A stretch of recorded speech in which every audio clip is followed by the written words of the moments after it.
Hello, my name is Voya and welcome to My Deep Guide, and in today's video it's finally here. We are doing the in-depth review of the Boox Go 10.3, the awesome 10.3 inch 300 PPI monochromatic, no front light, thin, ultra thin device from Boox. This device has been originally sent to me by Boox, and if I decide not to purchase it, then it's gonna go back to them or somebody else. There is a fairly strong possibility that I actually might end up purchasing this one for myself. Before we start with the in-depth review of the Go 10.3, I want to invite you to go to mydeepguide.com/shop, where you can find MDO and MMP. I have recently launched the 2025 and 26 versions of MDO, or My Daily Organizer. So now we have the full range of 2024 through to 26 to organize in the excellence that is the MDO. And what is MDO, I hear you ask? Well, MDO, My Daily Organizer, is a hyperlinked PDF file that helps you organize all of your professional or personal yearly, quarterly, monthly, weekly, daily needs. And MMP, My Deep Guide Meeting Planner, is also a hyperlinked PDF file that helps you centralize, simplify, organize all of your meeting planning needs. If any of that sounds interesting, check out the linked playlists in the description below to see if this is product for you or not. But either way, purchasing of these products directly helps support independence of My Deep Guide, so thank you. And now onwards with the in-depth review of the Boox Go 10.3.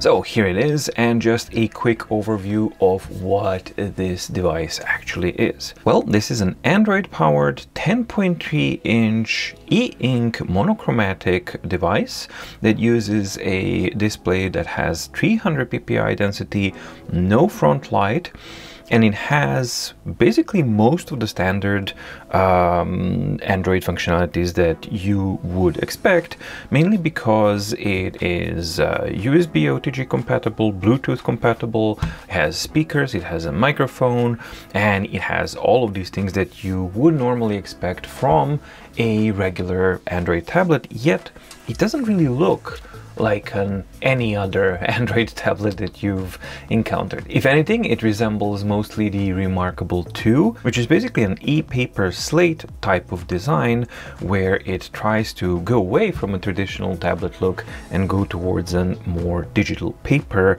device type of a look. It is primarily meant for reading and writing, because it does have a Wacom EMR stylus. So that's in essence what Boox Go 10.3 is. This is a monochromatic e-ink device, which is using the HD Carta 1200 glass screen with a flat cover lens, with a resolution of 300 PPI at 10.3 inches. That's the big difference, and also that it does not have a front light, which minimizes that distance and makes many things a lot better. The specifications here are, I think, wrong, because it does have capacitive touch, of course, but this is actually Wacom EMR layer for the writing capabilities here, so with 4096 levels of pressure sensitivity.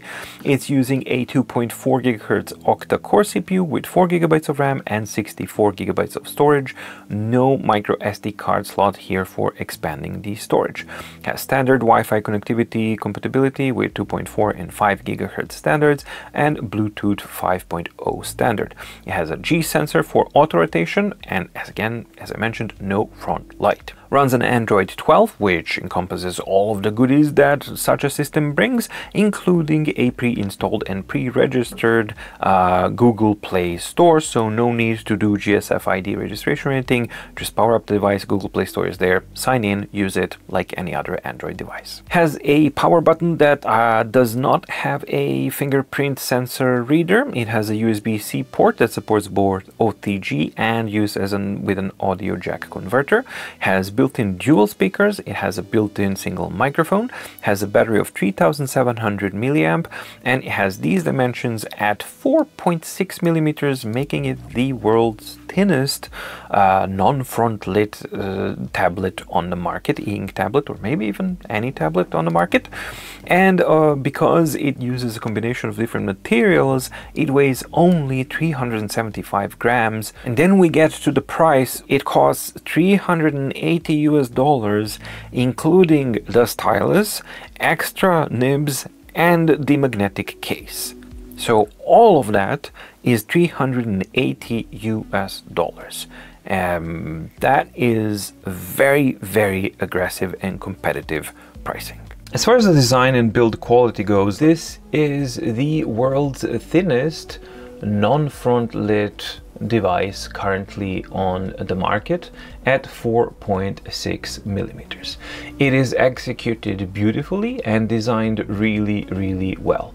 There are some areas of the design that I am not a super big fan of, but they are not such a huge deal. Generally speaking, you have a flush screen at the top, which sits remarkably close to the surface, which actually improves the readability and the sense of connectedness with the device. And we have a bezel around the screen, which is trying to match the color of the screen, and it does so rather well, which really further improves the immersion and interaction with the device. On the side, we have a vertical strip with a discrete Boox logo on there. When you flip the device on the back, we have a vertical strip here with Boox Go series logo, and that mimics a metal look, but I believe that this is plastic so that it can actually allow transmission of wireless signals, because we have a metal frame all around the device. So this is one big frame that actually encompasses the whole device. The front is matte glass, and on the back we have this kind of faux leather like type of surface, which is non-slip, and it's really, really pleasant to the touch. On the top we have the power button, which doesn't duplicate as a fingerprint reader, so there's no fingerprint reader functionality on the Go 10.3.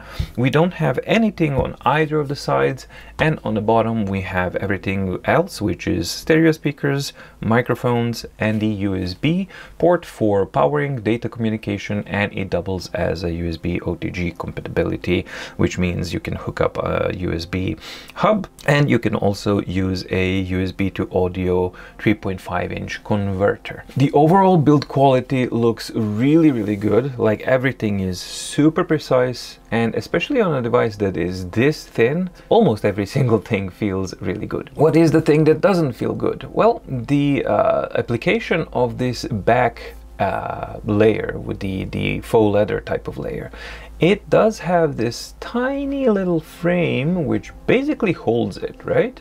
So it holds it in place, but the way that it's designed is that it does have an edge that is noticeable. So this is something that you will feel, especially when you start holding the device or sliding. So in this kind of movement, you do start feeling that edge.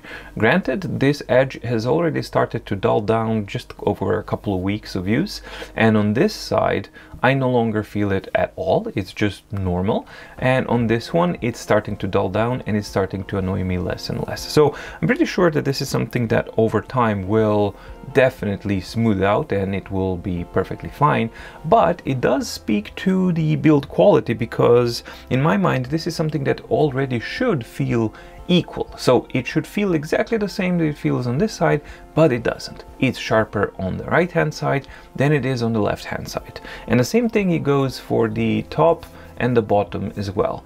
It's not equally sharp or along the whole horizontal line. So here it's smoother, becomes a little sharper here, then becomes very, very sharp here. So basically smooth, sharper, sharper, sharper, sharp. And here it's again the same thing. Smooth, sharper, sharper, sharper, sharp. Other than that, I think that the design, even though it borrows really, really heavily from the Remarkable 2, I think that there are some differences that I really, really vastly prefer than the design and the build decisions that I have on the Remarkable 2, for example. So mainly it's the back itself. I really love the feel of the faux leather here, and I really love the fact that we don't have a glass surface on the back like on the Remarkable 2, and there's no rubber feet here, and yet we do have anti-slip here because that faux leather. Overall, I think that it feels better than the Remarkable 2. It's lighter than the Remarkable 2, and the footprint is smaller. So while it is heavily inspired by the Remarkable 2 design, I think that it is an improvement. The screen is, as already mentioned, 10.3-inch diagonal, 300 PPI resolution, monochromatic, no front light. So that absence of front light is definitely going to be a no-go or a go for certain people. For me personally, I actually prefer devices that do not have a front light for specific use cases. And this device actually caters to those use cases. And the reason for that is basically the distance, the screen surface to screen distance is much lower because it does not have to accommodate for that front light in between. And as a result, what you actually get is the image that is displayed almost on the surface of the screen itself. And this in itself provides several advantages. The first and foremost is that there's less refraction distortion because there's less distance between what the screen is actually displaying and what it comes through the surface of the screen and then goes to your eyes. So that helps with the clarity and the sharpness of the image itself, but also the immersion and just the overall impression. When something appears that it's basically displayed on the surface of the screen, this is not it, but it's extremely close, then it suddenly feels very different. It doesn't feel like a regular tablet or a regular device because we are used to several layers of reflections, distance, this and that, and then you get the content of the screen. This actually breaks all of those norms and brings the content further to the surface, and the closest thing that you have as a relative to kind of this is basically pages on a book, magazine, or anything like that. And that's where the absence of front light and the combination of the 300 PPI really do come into play, and they come into play in a very, very good way on the Go 10.3. So that is something that's the screen itself and the combination of everything is just a really, really good combination. Now the surface to screen distance on the Go 10.3 is actually half or less than half what you have on any other Boox device at 0.5 or 0.4 millimeters, which is exceptionally good. It is not as good as it is on the Quaderno, for example, because there it's completely ridiculous. It's, I think, something like 0.2, but it's still significantly better and more immersive than any other Boox device that you have to compare it with. This positive effect is also coupled with the reflectivity of the surface, which is really, really good. It is not excellent, so I think it's surpassed by, again, by the Quaderno and slightly surpassed by the Remarkable 2, but this is definitely in that category and it performs really, really well. So those things in combination really do mean that the screen on the Go 10.3 is the main thing that basically you should take into consideration, because it really does provide for a different user experience than other Boox tablets. As far as the image quality goes, it is the most impactful element of the Go 10.3. For me personally, it actually surpasses the thinness, and which is also quite impressive, but the image quality and the way it actually pops from the surface is really, really the strongest impression, at least for me. So you can see here in the best quality that it has as far as the refresh methods go. You can see that this is a PDF that is rendered with really, really tiny characters. You can see how big the finger is and how small the text is, but you can also see just the clarity of it, and when it's set up correctly, then you have lack of ghosting, you have easily discernible and readable tiny text with normal text with the boldness. The images are also really, really nicely rendered, so the overall readability and usability of the device is really exceptional. And coupled with the fact that this is also a auto rotation enabled device and the really good versatility of the Neo reader, that means that you can simply flip this device into landscape mode and then read even the tiniest PDF files with absolutely astounding clarity, because this, from any angle that I look at it, it is extremely crisp and really easy to read and observe. The only thing that distracts me a little bit is the overall design, that we don't have the equal width here, so that this edge is a little bit wider for a landscape format, but it's really not such a big deal. But overall, I think that I hope that the camera can actually capture just how good the image quality is as far as text and images content goes. Exactly the same comments apply when opening up a magazine with a lot of images. Despite this being a monochromatic device, the way that it actually handles images, filters them, and displays even complex situations such as super thin content here and then on different backgrounds, it just does not feel like reading on a digital tablet device. It feels like something more, like something different. It just is an impression that I at first thought that this was a novelty for me, that kind of impression when I was doing the unboxing. But really no, because now it's been like, this is the third week that I've been spending with the device and actively using it every day, and I honestly am still blown away by this. Whenever I'm looking at the images and the content displayed on this device, the way it is displayed, it still leaves a very strong impact on me. And yeah, 3 weeks in, it doesn't seem to be going away.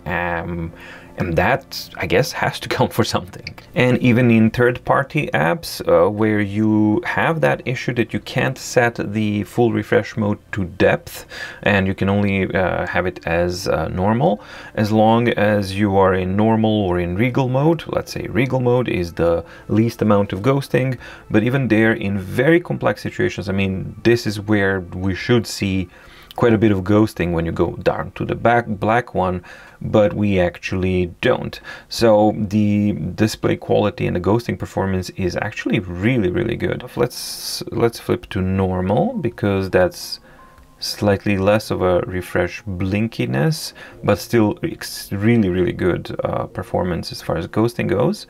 And there we go. So this is going to be the most extreme situations where you have black, white, really sharp outline, and then you go to something that has interlaced as well, and still it's able to actually perform really well, and that's in normal mode. And when you switch to regal, it should actually be even better. Well, there's some remnants, so it really depends on the content. You have to experiment and see, depending on which content it is that you are using, if regal or normal is going to be the best one. So yes, you can see some tiny smidge of ghosting of that leaf there, but this is like really probably the most difficult situation that you can give an e-ink device to, you know, get clear of the ghosting. And I think that it's doing it in a really good way, especially considering that it's not doing a full depth refresh mode here.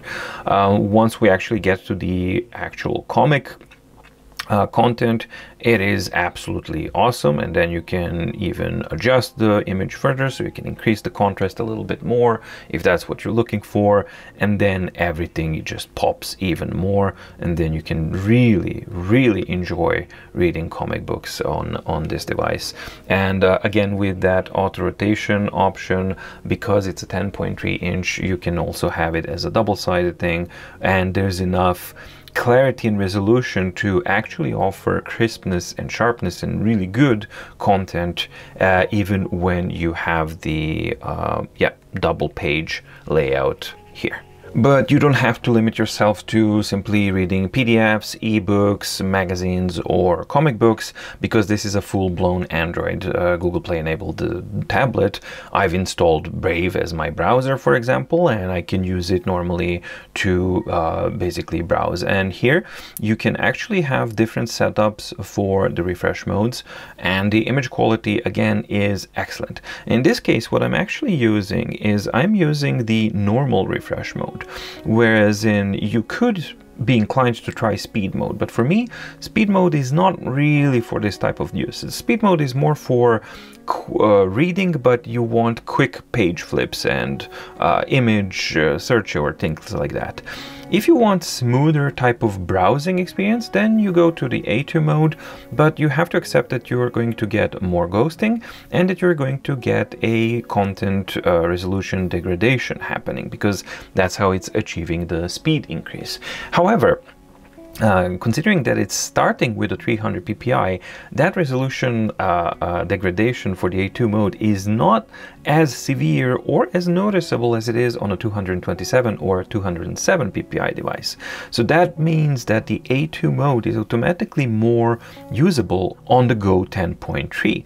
And furthermore, because this is not a Kaleido 3 panel, so this is a regular monochromatic panel which has proper contrast and whites and blacks, that means that the darkening that you will have as you scroll along, you have some ghosting happening, and that ghosting is going to basically cover the whole surface there, so the screen is going to darken slightly. That's what happens. But your starting point is bright enough that actually even in that mode it doesn't really matter that much. So that is the A2 mode that definitely can be used for very, very comfortable browsing, reading, and yeah, it just really works. However, if you really want to kind of get the best out of this device, what I prefer is to use normal mode, and then in more settings I make sure when scrolling a page use, and then this is now set to the A2 mode, but you could set it to X mode as well. And that means that when I'm just simply reading something, I'm reading it at full resolution, clarity, and everything. However, when I actually start to drag, the device is going to flip to A2 mode until I am done dragging. And once I'm there, it's going to refresh and go back to normal mode and offer the best viewing quality or yeah, best image quality to me. So that is something that I actually prefer as a web browsing reading type of experience. And just quickly, the X mode is the degrading resolution even further. The contrast goes further and the ghosting goes even much further. Yes, you get a lot more speed and a lot more interactivity, but yeah, at a significant expense of image quality. Theoretically, you could watch some video content on this, but this tablet really isn't meant for that. But if you really wanted to, you could use the X mode for that, but I'm not really interested in that kind of stuff because it's not really what this device is about. Battery life on the Go 10.3 is excellent, no going about it. Despite it being super thin and everything, I'm really happy that they did not include the BSR technology in here, because that would have crippled the device, because the BSR thing just drains the battery like crazy. So in my standardized testing, I let the device flip pages, auto flip pages for 60 minutes. Every 20 seconds it automatically flips a page, and I measure out the, yeah, it just reports the battery consumption roughly there. And considering that this is not a front lit device, there was only one set of conditions to test it in, which is the way it is. So as a reader, it was spending 1% or less in an hour of flipping pages. Now, in order to actually get more precision, I would probably need to leave it, doing this for a much longer period of time and then try to get more precision. But as it is, that means that you are gonna get probably at around 80 to 100 hours of continuous reading time where you're flipping pages every 20 seconds. And this is the content that I was using when testing this, so combined images and text. As far as battery life when writing, then I do writing for 1 hour and I measure the battery at start and at the end. And in those conditions, while continuously writing for 1 hour straight, it was spending 8% of battery life per hour, which means that you can expect to get 12.5 hours of continuous writing per charge, which again is really, really excellent battery performance. As far as the pen goes, you get the standard Boox pen with the Go 10.3, and this is the ordinary pen that doesn't have a button, doesn't have an eraser. It has a good feel, it has good precision. It's not exceptionally good at anything, but it's not really bad at anything either. It's fine. It's nicely built, it's good ergonomics, it's fairly comfortable to use. It's a little bit on the harder side of things when writing on it, and that hardness is down to the pen itself. A pen that has a perfectly flat edge that needs to attach to a rounded edge that is super thin. So that means that your contact point between the pen and the device is going to be super thin, way thinner than 4.6 millimeters.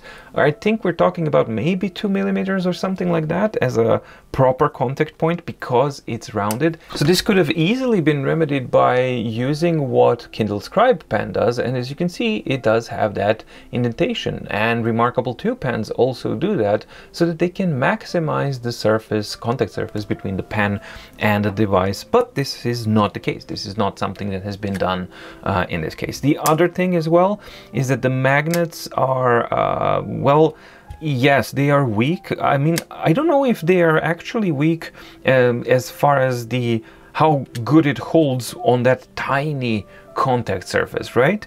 But it's not really that good, because even in the ideal position, which is kind of hard to find because this position is where it's supposed to be, but you can easily snap it just a smidge up where it's far less. So, and this is holding quite a bit better. So that whole magnetic holder kind of thing, the positioning of it and the orientation of it, it's not really ideal. Can you use other pens with it? Yeah, absolutely you can, but it depends on the pen that you use, and then the positioning will also differ. So if you try to put the Kindle Premium pen, for example, on the same place where you have this, then some magnetic configuration doesn't really fit and someone's pushing someone, it's not really the best. But if you slip it one step up, then it holds a lot better. And to my eyes, design-wise, it actually fits a lot better as well, because it kind of fits that gunmetal frame in a really, really nice way, and it also holds really well with the indentation here. Plus it has a button, plus it has an eraser on the back, and also when writing it has a better writing feel, it has a better precision and all that kind of stuff. So yeah, this being a Wacom enabled device with a Wacom layer underneath, that means that you can use any EMR pen with this device, and that is certainly a good thing to see. But the default pen that you get is fine, and I think it's gonna get you through your first period with the device, but you may consider upgrading at a later point when it becomes more clear what your needs and priorities are.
So the writing and the writing experience and feel on the Boox 10.3, Go 10.3. For me personally, I think that I would characterize this as excellent, and in many respects I actually prefer it to the writing feel of the Remarkable 2.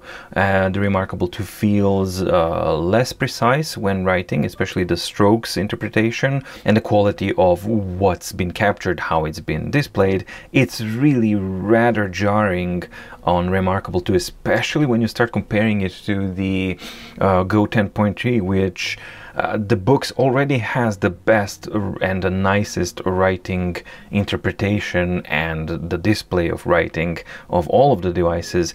And when you actually couple that with the 300 PPI that it has, it really starts to be a jarring difference in what you actually see after you've written your content between the two. The second thing that I really like is how it captures all of the nuances of the handwriting that I have. So this is, for all its faults and whatever it may be, but this is my handwriting. This is exactly what it would look like on a piece of paper as well.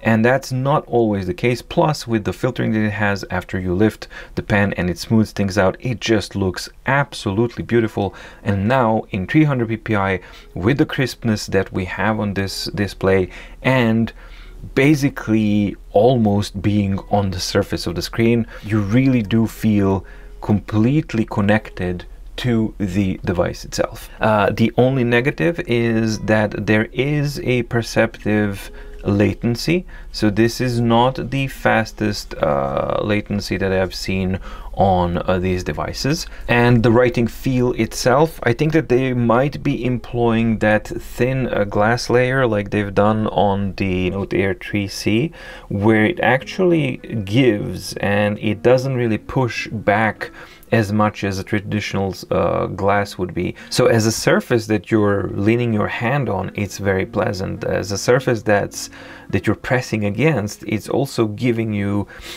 some room, and it doesn't feel so hard or cold as it does on Remarkable 2, for example, or other devices that use thicker and less glass with a less give. Whether or not that means that this device is more or less fragile, I really don't know. Only the time will tell. What I do know is that my Boox Note Air 3C that I've had now for well over half a year, and I carry it with me and all that kind of stuff, and I use it really, really a lot. It hasn't developed any faults, and it hasn't really cracked or done anything. So that is the only equivalent that I have and parallel to use, but also I don't have any confirmation if this is the same type of glass that's being used on the Go 10.3, but it feels very, very similar, which is a really good thing. So overall, I really like the writing experience in combination with everything. I think that it's excellent. Writing latency on the Go 10.3 is good, but not great. And that is something that is a little bit disappointing to see. We will see if the future improvements will actually make this happen, because there is definitely room for improvements, mainly because there's quite a bit of inconsistency in the writing latency on the Boox 10.3, Go 10.3.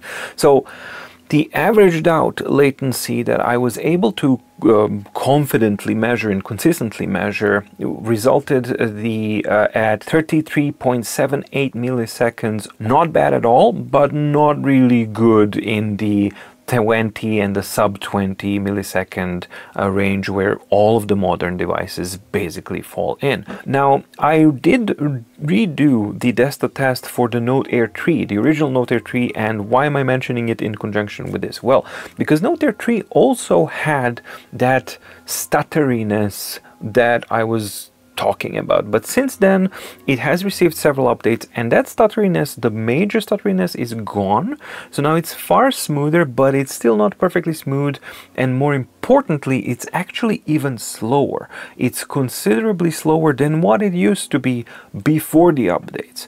So something is going on in that version or that branch of the OS that the Boox is working on, because this is the same type of OS that the Go 10.3 and the and the Note Air 3 are actually using. I think that this is a software issue. It behaves like that. I think that it's capable of performing better, but currently this is how it performs. It's nothing terrible, but it's not great. The screen surface friction was very surprising, and I had to repeat it many times, but I kept getting the same type of result, because when I do scratch the surface of the screen, it feels good. It does definitely feel good, but it doesn't feel like Remarkable One or the Quaderno or things like that. It feels more like the Note Air 3C kind of thing. But when I do write on it,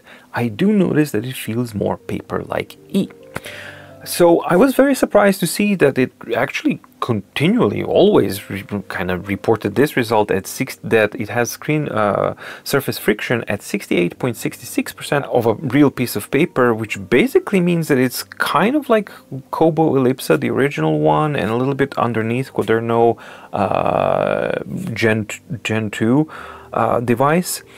But it doesn't eat the nibs as fast or anything like that, but it does feel better than the Note Air 3C does. So there's something quite interesting about this surface, and I think it warrants a closer look at some point.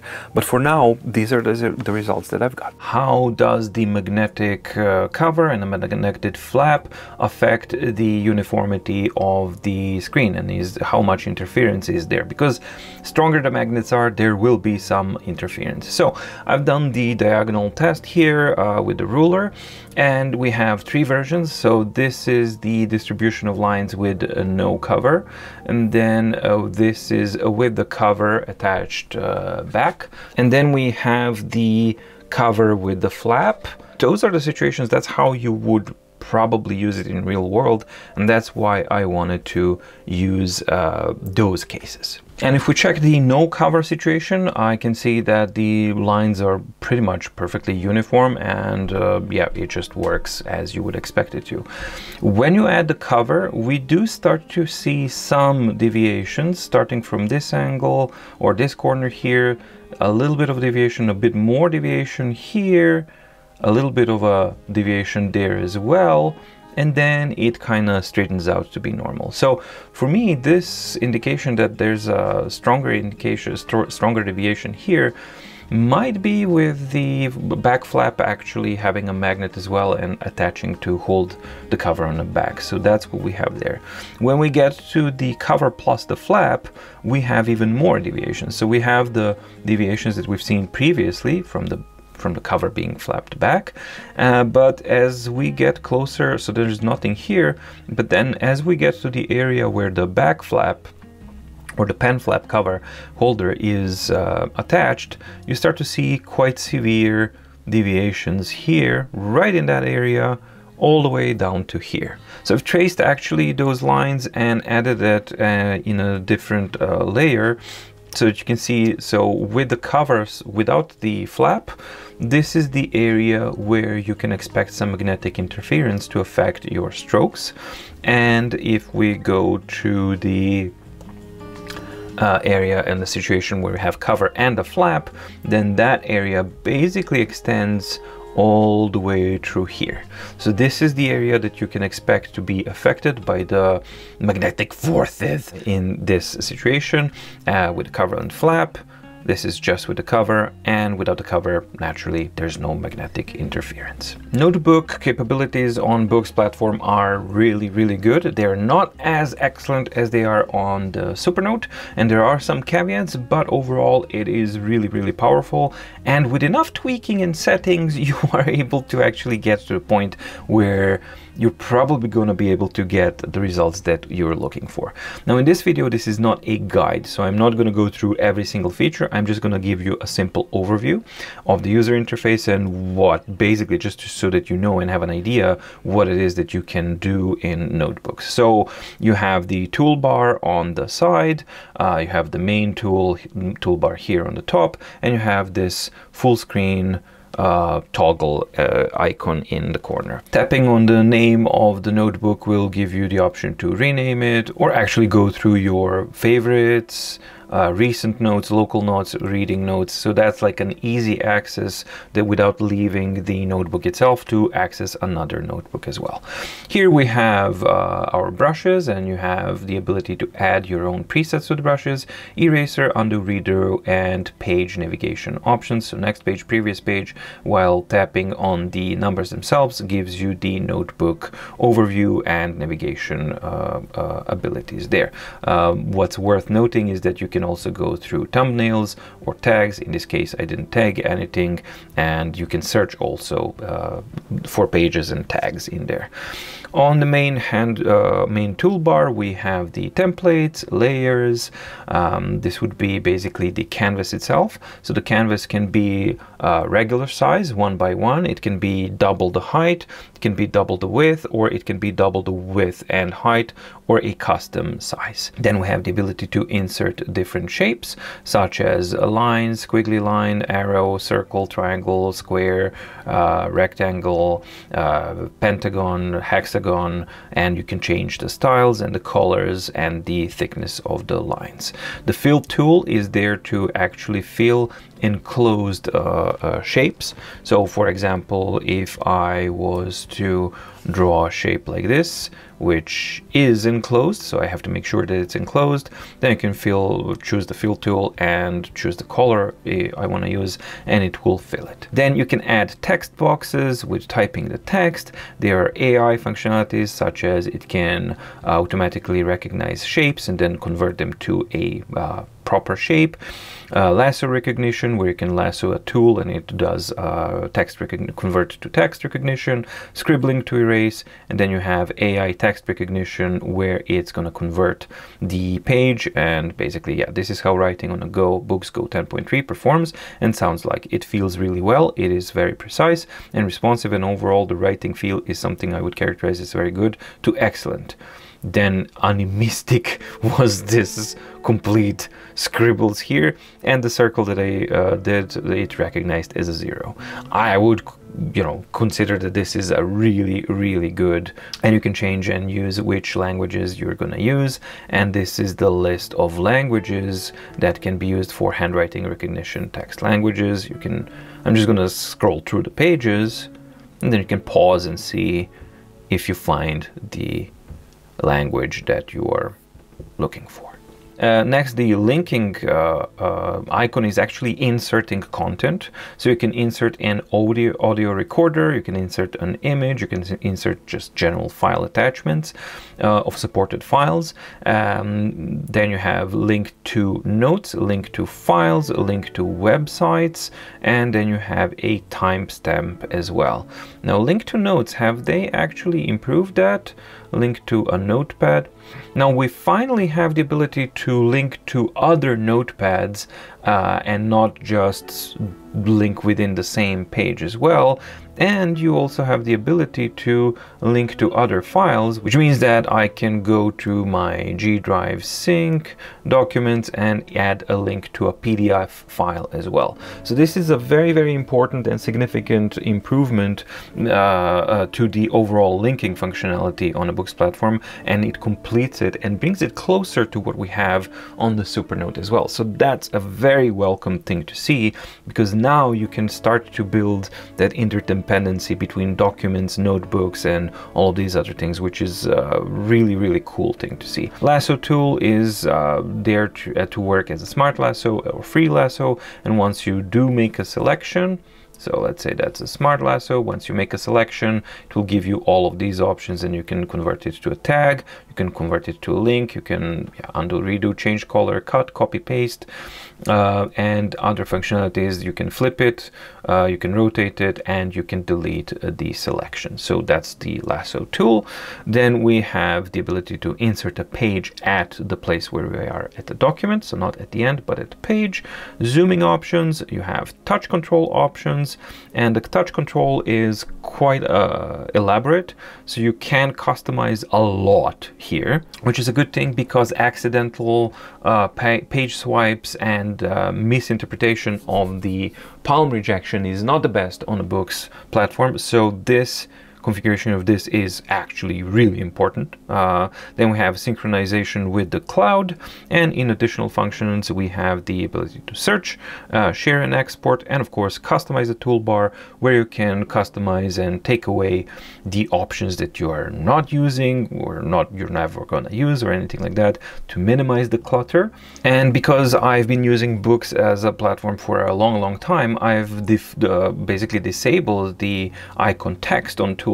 So if you actually take a look at here, it's very clean because it's just an icon. But until you know what they are, you do have an option to actually, and by default that's how they come, is with the text underneath the icon. And then yes, you do have that, but it becomes a lot more cluttered. However, it is important to have this while you're learning what's what. And here we also kind of see problems that are always present on a Boox platform, which is basically the UI has not been scaled correctly to match where the match physically where we are. So we have pieces of the UI which are basically hidden under the bezel of the screen. So that's kind of weird. How I prefer to use it is basically turning this off and minimizing the amount of stuff that I'm going to be having here, and then basically having as clean of a setup as I can on this side. You also have the option to have a floating toolbar, basically a full page thing where you can hide the toolbar entirely. And this toolbar is also customizable in the similar fashion here by going there, except that you also have the ability to switch it to vertical or horizontal style, and you can adjust the scale of it so it's not interfering with your content. So a lot of functionalities with the notebooks, and coupled with the excellent writing experience, I think that as a note-taking device, Boox Go 10.3 excels really well here as well. As far as versatility of the device goes, it's surprisingly versatile, especially when you look at this format and you're used to, for example, Remarkable 2, which is just a bag of limitations. That's not the case here. In this one, you actually have a full-on Google Play Store, which is there from the get-go. You don't have to do any GSFID process or anything like that. You just log in and you're good. And then you can install your favorite browser, your other reader applications such as Kindle, Kobo. You can use Google Docs, Google Drive, Word, like anything that you really want, you can normally use and install on this device. Audible, and then you can further on expand on it because it is a Bluetooth capable device as well, and it has USB OTG capability. So as far as connectivity goes, you really have a lot of options there as well. You can hook up your Bluetooth keyboard, earphones, speakers, or anything like that. So normal Bluetooth compatibilities.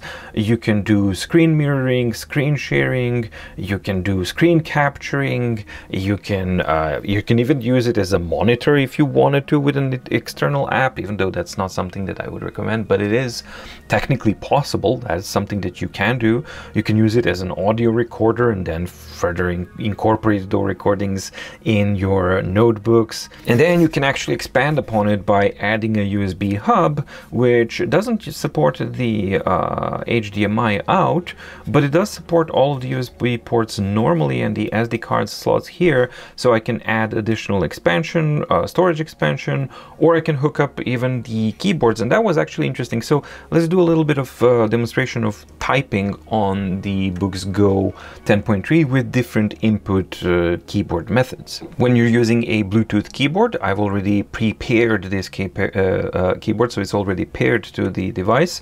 So when I turn it on, it will be automatically detected by the device very shortly, and once it is, you see this tiny little keyboard icon in the upper left corner. That means that it's ready to be used. However, it is good to notice a couple of things with the physical keyboard.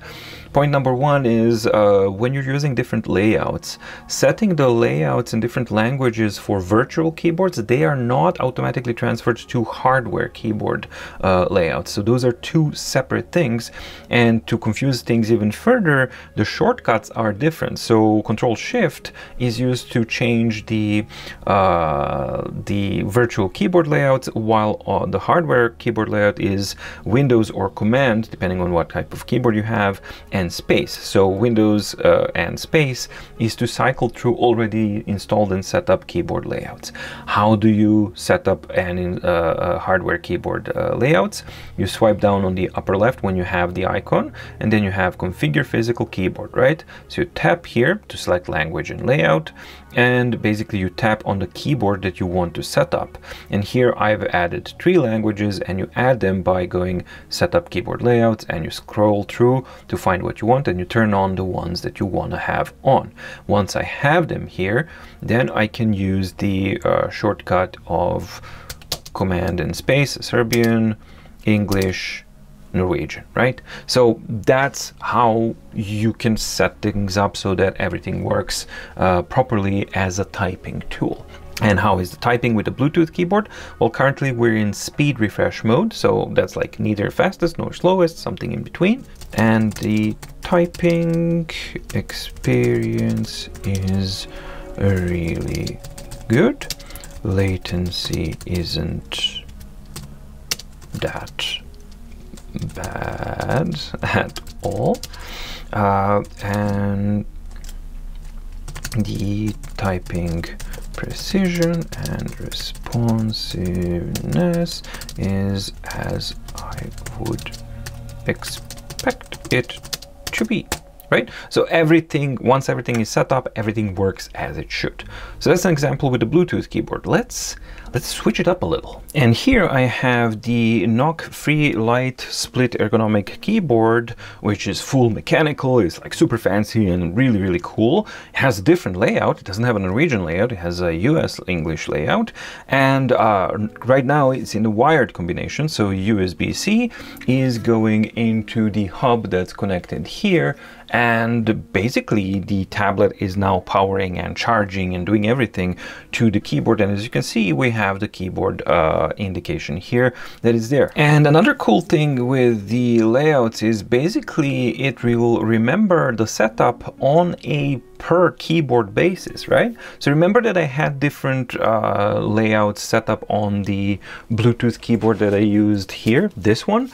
Well, when I'm going here, if I wanted to try switch layouts, I don't have different layouts, and it's using a default keyboard layout, which happens to be automatically the correct one, right? So all of these are basically the correct ones.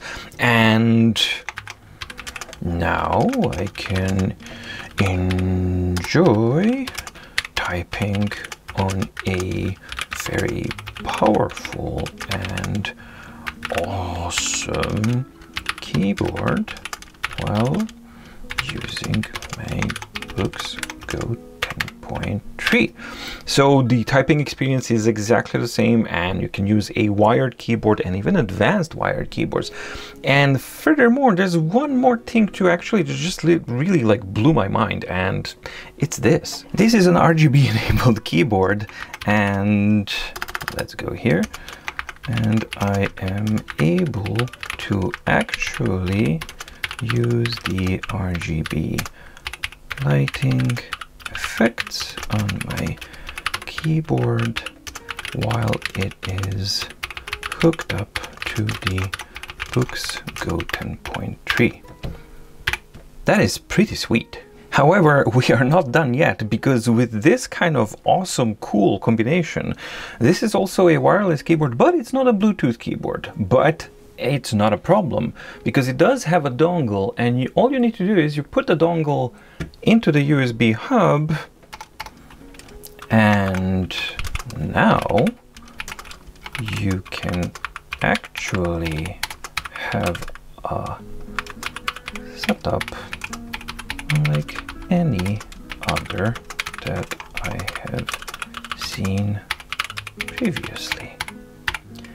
I don't know about you, but this whole thing, this is pretty freaking cool. And if all you want is a distraction-free device and kind of minimize all of that stuff, well, you just slide down, go here, notifications mute on, do not disturb on, and you are done.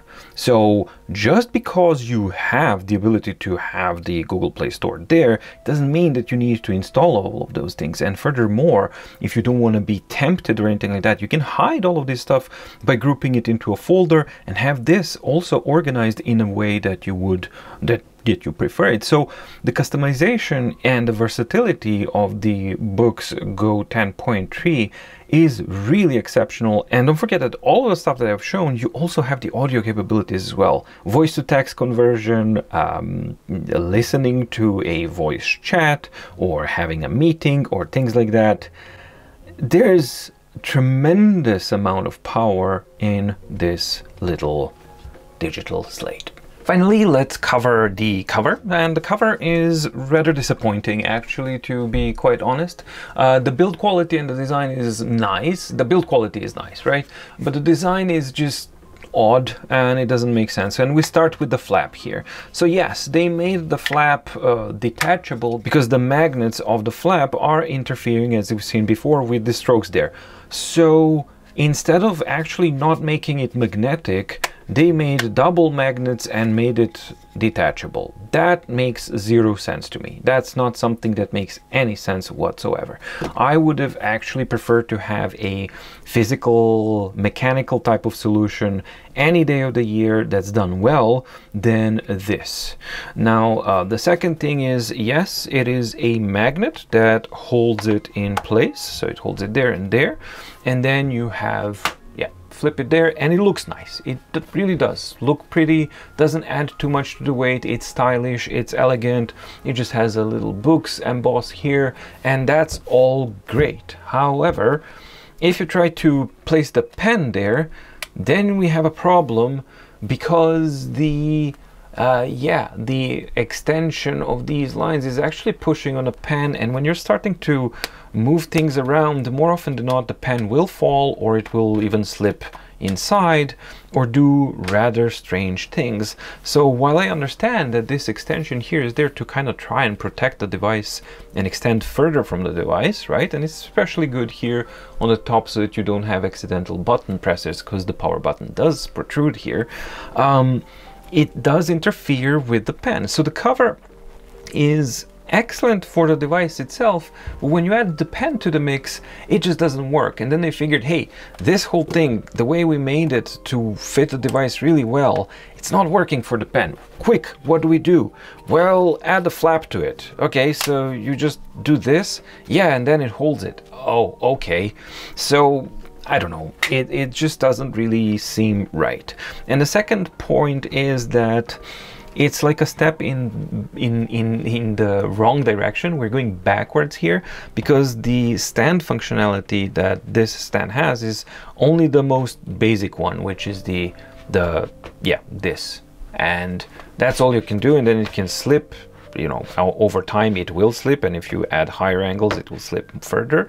And when we're going, and there's no portrait stand mode at all, and we're coming now from a really good flipbook cover that's been used on the Note Air 3C and the Note Air 3, which basically blows this one out of the water completely. So yes, while the flipbook cover is nice and it's pretty for a device like just as a reader, it doesn't really accommodate the pen in a good way, and it doesn't really double as a stand in a meaningful way, especially when we're coming from the Note Air 3C covers. So it's the conclusion time for the Boox Go 10.3, and as usual, let's start with the cons.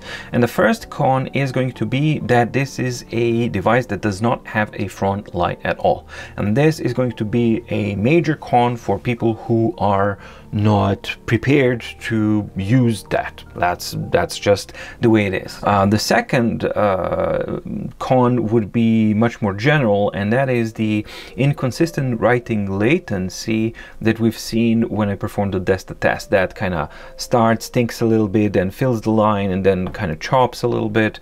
So that is something that definitely is a software kind of thing, and I hope that we see it improved sooner rather than later, but as it is now, that is the state of things. Weak or poor design of pen magnets. Cover doesn't have a portrait stand mode, and it doesn't really accommodate the pen in a good way. And some users have reported some inconsistencies in the build quality issues, because I've seen posts from at least 2-3 users. One of the users reported that they actually had inconsistencies in the edges on the front, which is definitely not the case here, and some have reported inconsistencies with the edges on the back, which is something that I do actually have. Now, to which extent that is the case, I don't know. And there was a user that also said that their screen actually died after a couple of hours of use or something like that. And then they had to replace the device. So there are some reports that are coming out about the build quality inconsistency. Now we'll see whether or not these are isolated cases, but yeah, only time will tell how the build quality actually fares on the Boox Go 10.3, especially when it is made so thin, because that is a set of challenges upon itself. And now we go on to the pros of the Boox Go 10.3, and the first one absolutely has to be the screen and image quality. It is just spectacularly good. For me, it's also a pro that it does not have a front light. So no front light is going to be a con and a pro for some people, and for me it's most definitely a pro. The writing feel is excellent. The design, I really love it. Yes, it is highly inspired and borrowed from the Remarkable 2, but I do prefer it actually over the Remarkable 2. I think that certain things have been improved, and it is the thinnest non-front lit tablet on the planet currently. Reading on this device is a joy for me. In a couch, in a sofa, by the table, or something like that, just reading is a pure joy on this device because of that screen and the image quality. And that the content is so close to the eyes and to the surface, and just the tactile feel of the back, the thinness of the device. Then all of the aspects of the device start coming together to actually bring, at least me, subjectively, they bring me joy when I interact with this device when reading anything on it. And then we get to the versatility of this device, which, as I've shown, is absolutely mind-blowing, because you have, again, this lovely, beautiful kind of thing that is also really, really powerful and really capable and versatile, which constantly starts to surprise me, because I don't expect this device to be able to do or handle so many things, yet it does. Battery life, because it does not have the BSR and it doesn't need a BSR at all, battery life is exceptionally good on the Go 10.3. And to top it all off, the price is